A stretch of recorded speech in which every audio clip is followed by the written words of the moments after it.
I'm Charlie Sykes. Welcome to the Contrary podcast, and we're going to be a little bit contrarian today. I know that everybody else is talking about what's going on in the Middle East, the jubilant scenes out of Israel where the 20 living hostages have been released, the signing of the ceasefire deal, not a complete peace deal, but a rather extraordinary day in world diplomacy. I'm going to talk about that, obviously, coming up on podcast with Matt Lewis and Tom Nichols and Tim O'Brien from Bloomberg. But today I wanted to try something different. I thought that today would be a good day, while the eyes of the world are fixed on conflicts in the Middle East, to shine the spotlight on the conflicts in the Midwest, in this country. And so I have called upon my old friend, my old colleague, Rob Hart, who is the midday anchor for Chicago's WBBM radio, to tell us what's going on in war-torn Chicago. So first of all, Rob, welcome to the podcast. Good to talk with you again.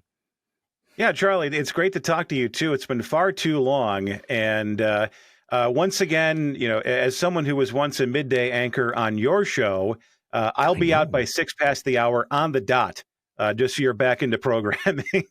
See, you know, this is something I every once in a while will mention to people, that if you've been into broadcast, you have a different view of time than anybody else, right? So, you know, if somebody says, hey, we're going to do this at 6 o'clock, that means 6 o'clock, not 6:01, right? And everything. And 6 minutes is a long time. I give you 6 minutes and you can give me the world, right? Something like that? Exactly. It more or less, it was 3.5 with commercials and traffic. And, you know, the TV meteorologist, if it was a nice sunny day, it was a 90-second forecast. And if there was a blizzard, it was a 92-second forecast. So you were operating inside a lot of time restraints. But the joy and pleasure of broadcasting, of operating inside those restraints and creating Yes. Great art inside those restraints, that's part of the fun and the challenge of the business. It is, because, you know, concision is an art form, and you know, brevity is an art form, and this is something that I learned on the radio. Of course, I got to go on at great length. I got to, you know, do the whole blowhard thing, because that's what we did as talk shows. And by the way, for people who aren't familiar, Rob and I actually worked together in Milwaukee at WTMJ at WTMJ Radio for many years. And I think, you know, there's I like going along. I like writing books. I like writing, you know, detailed analyses.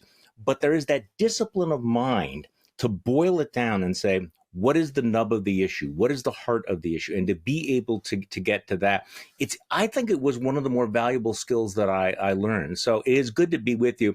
Okay, and for people who wonder whether I'm going to troll you about the Milwaukee Brewers Chicago Cubs series, America's team in the National League Championship Series, America's team, of course, being the Milwaukee Brewers. But you're a former Milwaukee guy, so what? You still have the Brewer paraphernalia? You haven't gone completely Chicago on me? Flatlander? Well, I mean, I grew up on the South Side, so I'm a White Sox fan first and foremost. Mm-hmm. So I'll be very diplomatic about the Cubs. But I still remember I actually ran the board during Brewers games. That was one of my first jobs at TMJ. And to this day, 20 years later, I have not run a Brewers game since about 2001. But every now and then, when I would listen to Euchre, you know, because 620 comes into Chicago, every now and then when I listened to Euchre and he'd call for an ID, my finger would start to shake. I was just instinctively reaching for the board to fire the station ID at the top of the hour. So, and on Saturday night when they won, I managed to find a WTMJ Radio 62 Harvey's Wallbangers bumper sticker, and I was sending that to everybody. That's good. It's great to see the Brewers move on, especially, I mean, when I was there, when we were there together, of frustration. Mm-hmm. It was in the middle of that. They had a winning season since 1992. Yeah. They were wondering if the ballpark was even worth the expense, just given the fact that the team was doing so poorly. And then the whole thing changed on a dime. And it's a great ballpark, it's a great team, and it's a fantastic story for Milwaukee. All of those things are true. Okay, so let's move on from the sports talk to get to what's going on in your city, Chicago. I mean, wow. As I said before, I wanted to do something contrarian. Everybody else is focused on the Middle East, you know, peace in the Middle East or ceasefire in the Middle East, and yet we have the ongoing, I don't know, invasion, violence in Chicago. And of course, last week, ICE enforcement in Chicago escalated rather dramatically under Operation Midway Blitz, the deployment of National Guard troops to the Broadview ICE facility. It was temporarily blocked by a federal judge. We now have National Guardsmen from Texas and Illinois who have been federalized. Major pushback from the governor of Illinois, JB Pritzker, the mayor of Chicago, Brandon Johnson. So I'm just going to ask you this question. So what is it like in Chicago right now? What should the rest of the world know about what it's like in the hellscape of war-torn Chicago at the moment? Well, Charlie, things were so bad yesterday. Tens of thousands of people were running through the streets. Now, some people will tell you, the fake news media will tell you it was called the Chicago Marathon, but some people know better. But I don't want to make light of a very real situation that's happening in the city that changes almost by the day. As far as the National Guard is concerned, on Saturday, the appellate court did uphold the federal judge's ruling on Thursday that said that the National Guard could not be deployed in Illinois, but they can't go back either. They can't go back to Texas. So they can stay in their base. They can stay in their base. They're in Elwood, Illinois, which is just southwest of Chicago, about an hour outside of Chicago. And so we're still waiting to see because obviously the National Guard ruling is going to move up the food chain. So we'll see what happens with that. There have been numerous videos going around on social media. I think we've all seen them of various ICE enforcement operations. There was an operation that took place over the weekend in the Albany Park neighborhood on Chicago's northwest side where it looked like ICE agents were using tear gas to disperse a crowd that had gathered. And that was in the face of another federal judge's ruling that said the federal agents had to give 2 warnings before using crowd dispersal techniques such as tear gas and pepper balls and the like. According to the video and according to people who were on the scene, those warnings were not given. So that was the big story today. Governor JB Pritzker has talked about how potentially the state of Illinois could investigate ICE operations in Chicago. And the enforcement operations go on. 12 rideshare drivers taken at O'Hare over the weekend as part of Operation Midway Blitz. The Chicago Tribune reporting today, a man named Ruben Antonio Cruz was in the Rogers Park neighborhood on the north side when ICE pulled up and he asked him if he had his immigration papers on him. He did not. This is a guy in his 60s, and they left him with a $130 citation. So that's the extent of the immigration enforcement, which is ongoing. Okay, could I just mention that Cruz story was very interesting to me because apparently there is a law in the books that no one has ever enforced until yesterday that if you are a foreigner in this country, you have to carry around your papers all the time. Right, so that if you don't have them on your person, you are in technical violation. No other administration has ever enforced that. So it was literally a show me your papers arrest and charge, wasn't it? And even then, there have been other stories in which people carry their passports as proof of American citizenship, and in some instances, that's not good enough. Okay, how would that not be good enough? That's just the way it. This is just ramping. It's ramping up pressure. This is something that Governor Pritzker talked about in an interview today in discussing that a lot of this that's been going on is in some ways about generating content as much as it is about law enforcement to demonstrate that you're being very tough on illegal immigrants and sending everyone back, and that this is all in many ways what happens is later turned around into highly produced videos that are posted to various social media channels. This is a really interesting aspect of this, and obviously we're seeing this playing out in Chicago. Kind of the Instagram enforcement. And the most dramatic example, of course, was that assault on the 5-story apartment building in on the South Shore, where you had the helicopters having the ICE agents rappel down, and Kristi Noem made that into a hell of a sizzle reel, didn't she? I mean, with the beating music and everything. I mean, there's a long history of this, of once you grasp a new communications technology, you can master that. I mean, this is going Mhm. back. Everyone likes to talk about, and since this took place in Chicago, the Nixon Kennedy debate, which took place at Oh WBBM boy. TV in 1960, and the takeaway from that was that Kennedy looked better on TV, and that's why he won the election. However, by 1968. Richard Nixon was a master of the medium. He knew, and Roger He Ailes learned. knew how Mhm. to create compelling television where they controlled the programming from start to finish, and it was used very effectively. It was the rolling out of a playbook that served Richard Nixon and subsequent Republican presidents very well for a very long time. So at this point, it seems like the Trump administration and DHS is just filled with digital natives who know how to use social media effectively, and they are telling their own story as this immigration enforcement goes on.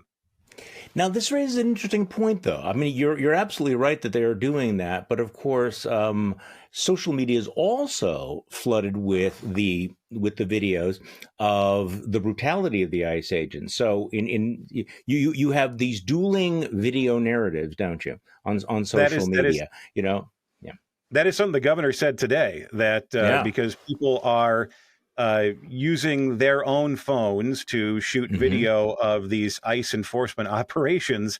It's not only generating content, but when they go to court, it's generating a lot of evidence as well. So on balance, it's too early. We don't know who's got the edge there. It is interesting, and there are larger themes here, which is the ICE agents are largely masked when they go out. I mean, they don't want the accountability, and yet you have these videos, and they are rather dramatic. You got a WGN television producer thrown to the ground, captured on video. I think everybody's probably seen that.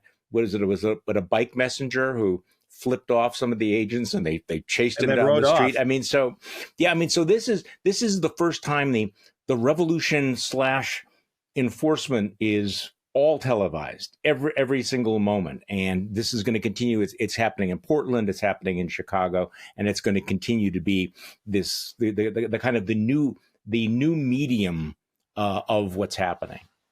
Well, what's interesting is that in what regardless of what's going on with the National Guard and what's going on with ICE and the ramped up immigration enforcement, 2025 is shaping up to be one of the safest years in Chicago in a very long time. Hmm. The homicide numbers that we're seeing this year are just simply staggering compared to where we were just a few years ago. Someone compiled a list of the number of days in Chicago. This is 1991 to this year through the middle of October. The Okay. number of days without a homicide.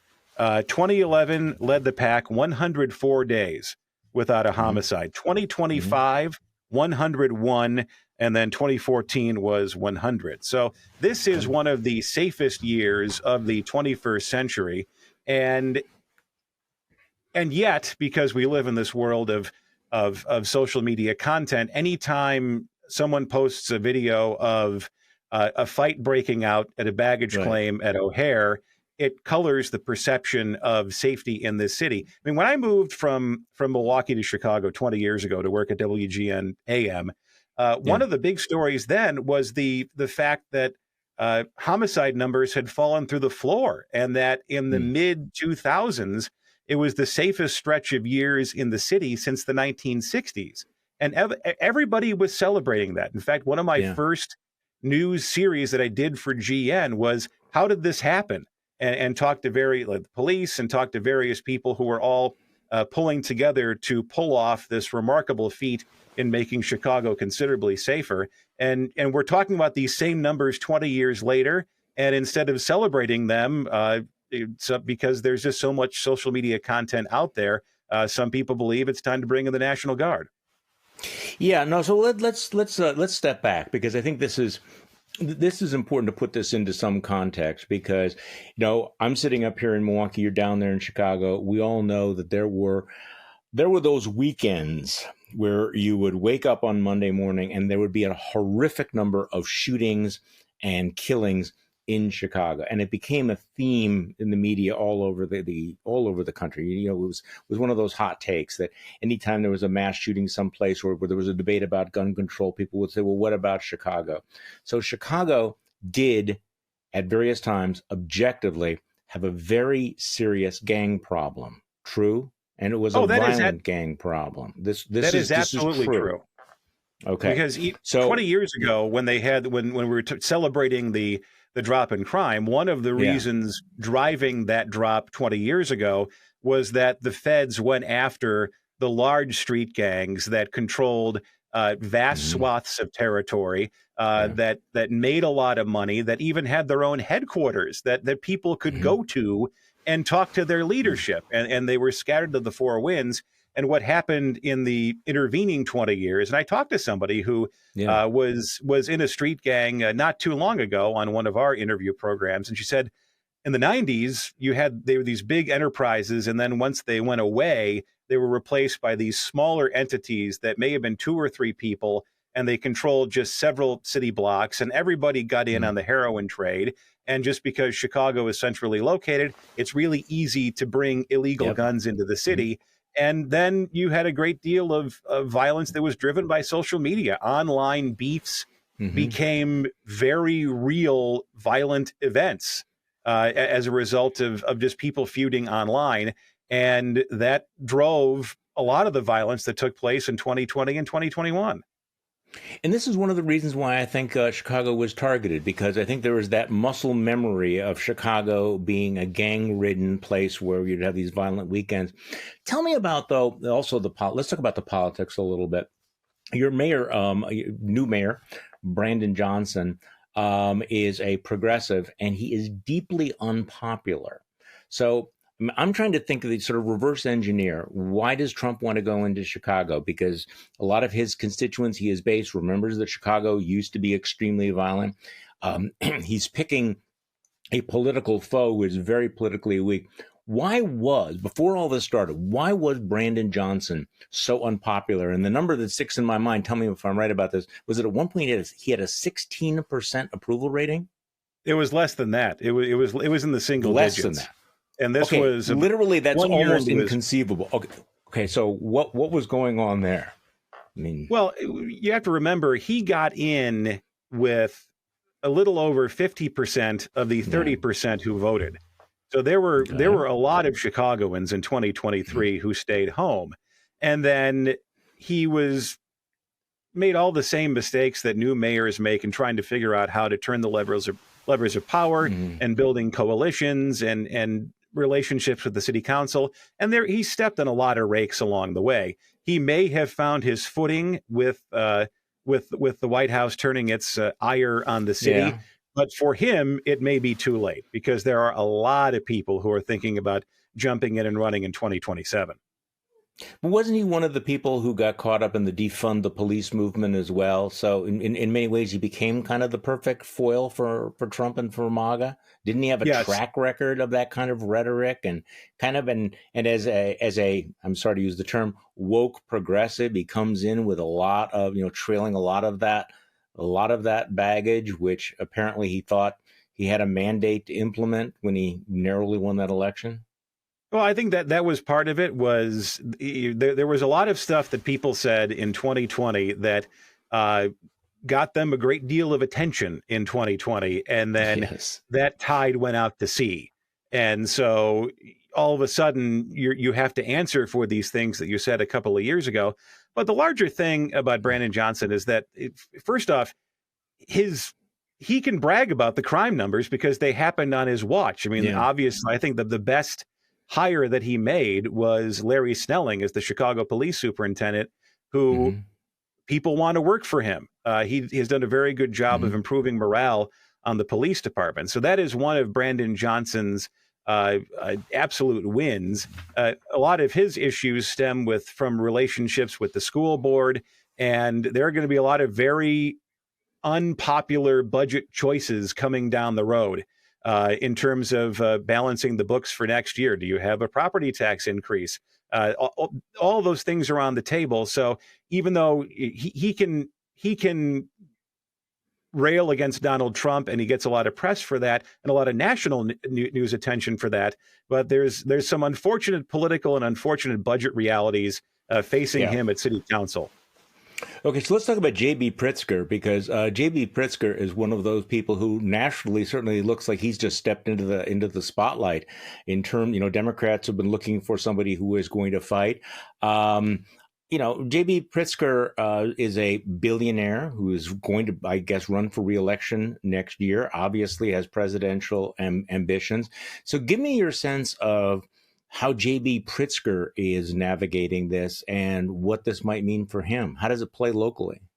Well, this will, I mean, obviously it'll certainly burnish his national profile. It's interesting how it's going to play for him locally, because he does well in the Chicago area. That's his base of power. Yeah. And if he is going to run for re-election next year, how he does in the Chicago area will really determine how he does statewide.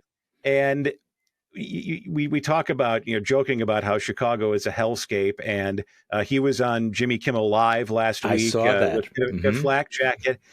But the thing, though, is I used to work on Saturday and Sunday mornings. And so you talk about those days in which there were the weekend homicide numbers were staggering, and they were very hard to get your head around. So we can talk about war-torn Chicago, but there was a lot of heartbreak in those numbers, and a lot of lives shattered and lives taken. So Governor Pritzker, living in the content era in which we all have to operate, that's good social media video. But at the same time, if you're joking about how dangerous the streets, how dangerous the streets of Chicago are, and then something like that happens where there's a shooting involving 14 people outside of a nightclub, and you're making light of that situation, that could potentially come back to haunt him.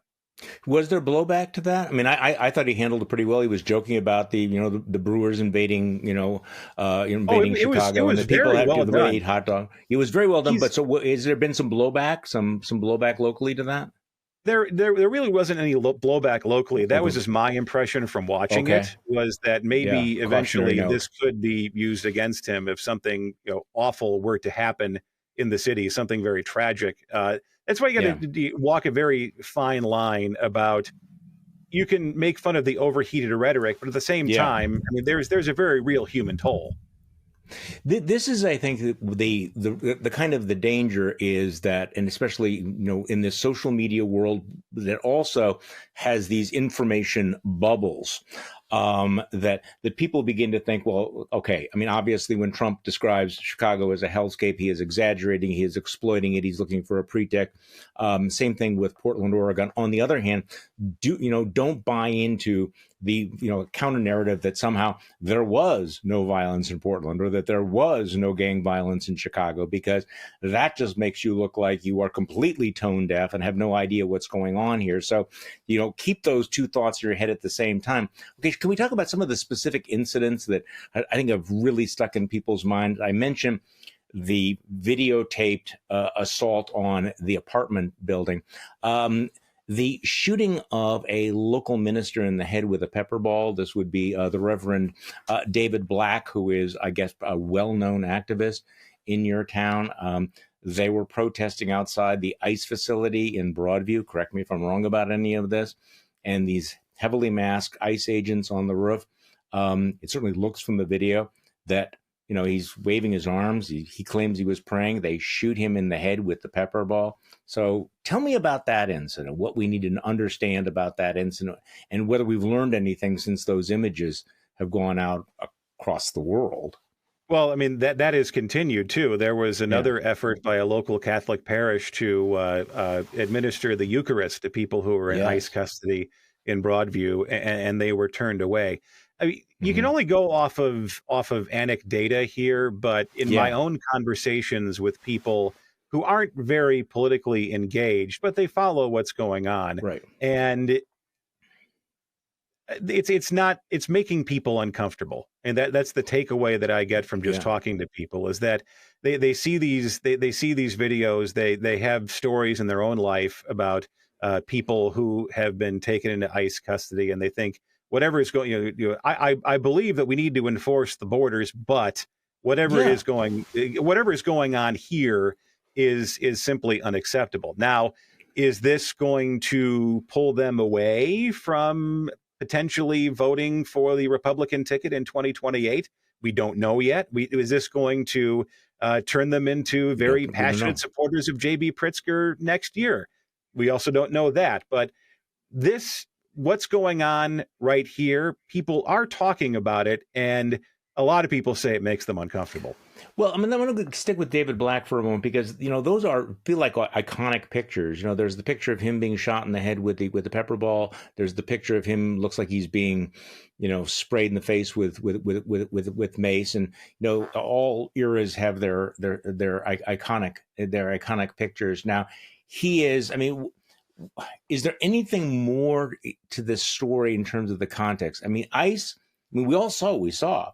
And yet ICE and Homeland Security are defending this, suggesting that somehow they were, it looks to me like it was a peaceful protest, but they're saying that they were, blocking the entrance or the exits to ICE, that they were doing something. I mean, what's the story on the ground about what was going on there?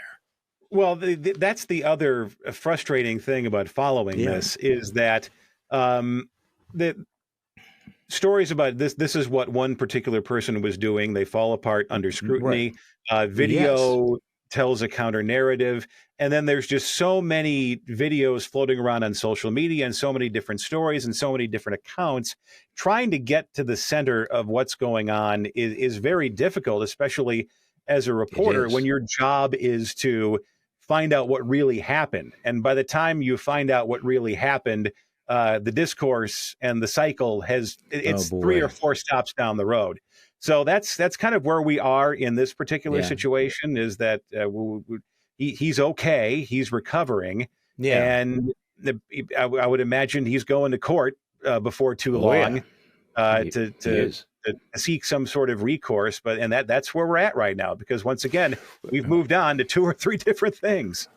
Boy, I mean, this is really an important point, actually. And it is more and more difficult to figure out, to sort out, because I do know that there are bad actors who will push narratives that turn out not to be true. And then we have seen a number of incidents in Chicago where the ICE agents have taken an action and they make certain claims about it at the time.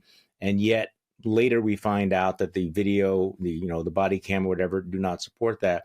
I'm thinking specifically of a woman was shot by ICE agents. She survived, but initially they were saying that she had rammed her car, was blocking the ICE agents, pointed an automatic weapon at them.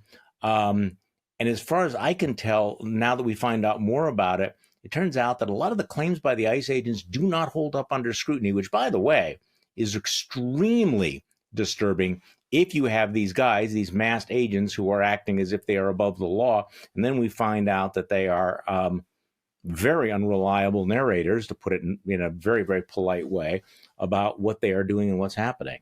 So what can you tell me about that incident or the other shooting incidents? Well, there was the one shooting incident that took place in Franklin Park several weeks ago, where the video came out and the one person said he was okay under the circumstances. And once again, this goes to show you how frustrating this whole situation is, where you're trying to figure out what's going on, because they're very quick to put out what happened, their narrative of what happened. And then you're trying to go through different pieces of video from social media and trying to figure out, well, what's going on here? So there's just a great deal, a fog of confusion. That's what, and that really struck me when I was trying to put together everything that happened before I came on with you today, because there's just so much going on. There are so many incidents. There's so much video that is just out there of different things that are happening. For example, in Broadview, there were a number of people were arrested outside of the ICE facility on Saturday, and it was so disruptive that the mayor of Broadview came out today and said, we're shrinking the area in which protesters can gather, partially in response to what happened on Saturday, but also 25th Avenue in Broadview is a pretty busy street. And Mm-hmm. she said we need to shrink the protest zone before somebody walks into the street and gets hurt. So to tell me, you made a list there of some of the things that have been happening. Bring us up to date on what is actually happening on the ground in Chicago today, this Well, weekend. this weekend we did have the I think I talked about this before, the federal agents who were trying to take a man into custody on the northwest side in the Albany Park neighborhood. That's the one where the older woman there, Rosanna Rodriguez Sanchez, mentioned that tear gas had been used. We did have the federal court ruling. We did have the protest borders in Broadview that were restricted today. Emmanuel Chris Welch, the Speaker of the Illinois House, once again was calling on Immigrations and Customs Enforcement to tear down the fence that was outside of the ICE facility, because that was a judge ruled for the fencing to come down by this week.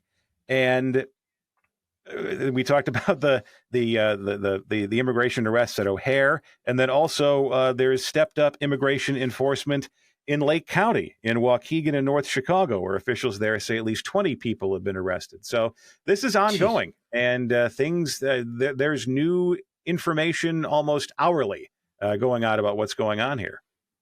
I'm looking here at an account of arrests outside a West Side elementary school where officers forcibly removed adults from vehicles, reportedly without presenting a warrant. So what, moms on the pickup line are being arrested because what? I mean, do you have any sense of how they're targeting people? I mean, do they actually have a list of wanted criminals, or does it look like they're just hanging out at places where Hispanic-looking people might show up?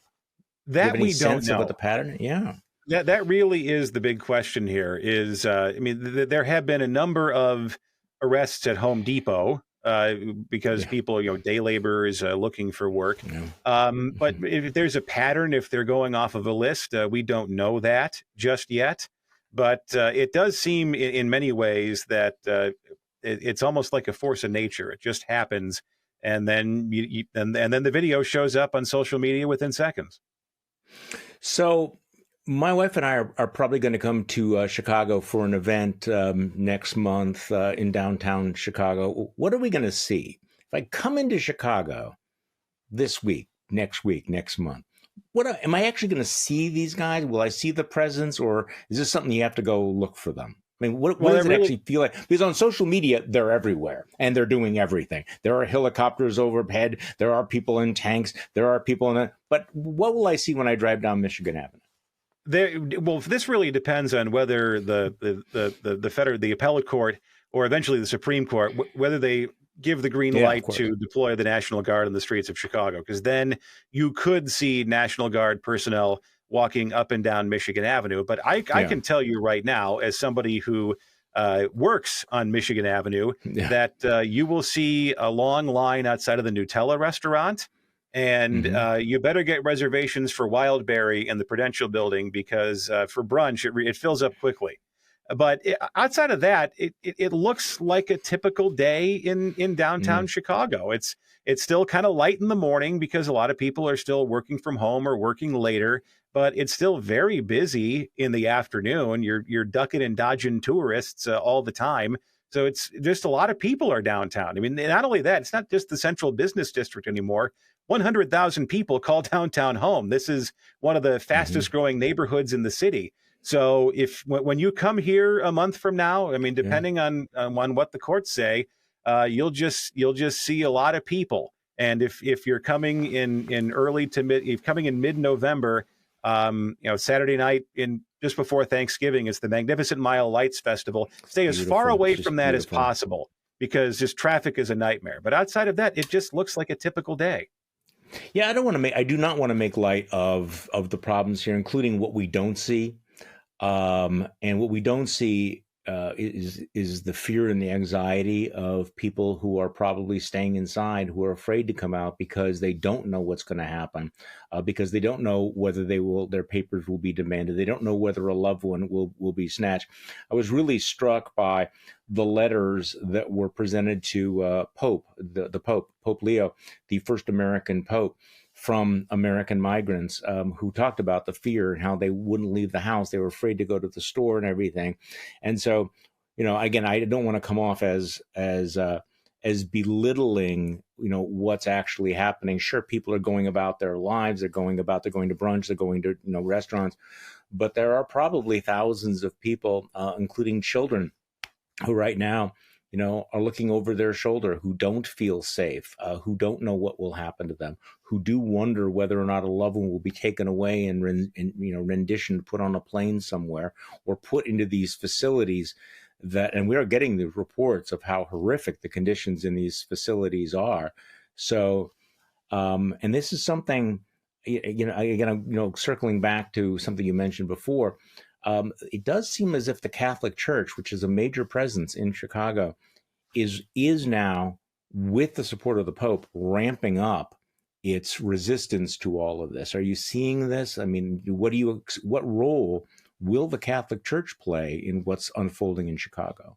It's a lot more assertive, especially on issues, and probably because Pope Leo is not only from America, but he's also from the Chicago area, and of course went to college in Philadelphia. Yes, and that probably maybe in his mind makes him feel that he can be more assertive about what's happening in America. But Cardinal Blaise Cupich also is being very forceful about his beliefs outspoken about what's going on.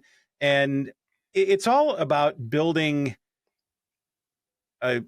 maybe a network, perhaps, of just people who feel empowered, and that they're not alone, and that they do have friends in the community. And you're seeing this here and there. There was a story today in the Tribune about how several local aldermen are building, getting community volunteers to look out for immigration agents and warning people, or standing outside of schools to talk about that pickup line situation. Yeah.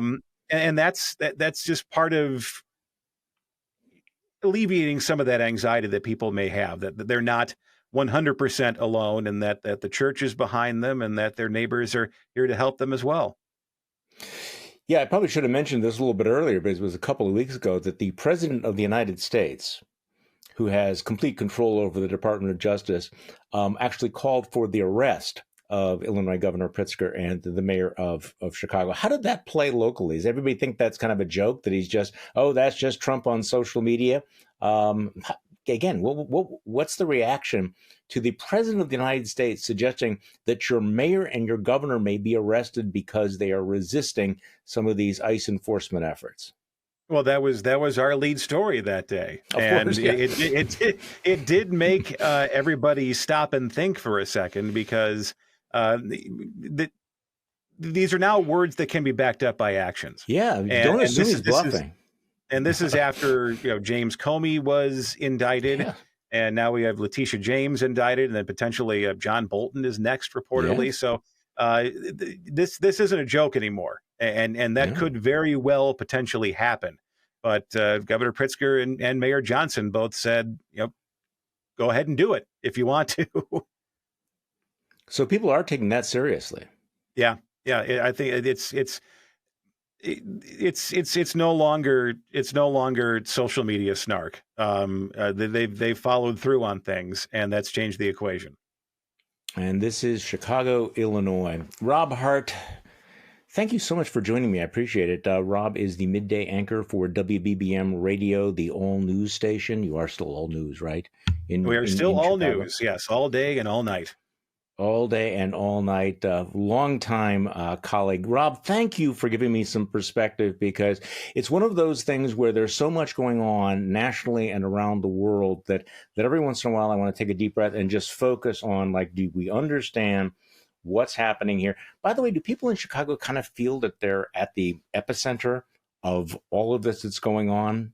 That you may be the epicenter of a conflict between the President of the United States and the American Pope, that all of this is playing out in your city? I mean, do people have that sense? I don't know if they really grasp the full enormity of what's going on. It's certainly just part of individual conversations that people are having, but it's probably no different than what was happening in Los Angeles earlier this year, or what's happening in Portland right now, or what's currently going on in Washington, D.C. There was a new poll out today that had 69% of respondents saying they don't want the National Guard. Chicagoans? Is a poll of Chicago? Poll of Chicagoans. Saying they don't want the National Guard performing crime-fighting duties. That's not their job. We have a police department. Let the cops do it. Rob Hart, thank you so much for joining me. I appreciate it very much. Well, Charlie, great to talk to you. It is. Thank you all for joining us, for watching this episode of To the Contrary podcast. I'm Charlie Sykes. You know why we continue to do this, why we're going to do this for the duration, because we continually have to remind ourselves that we are not the crazy ones.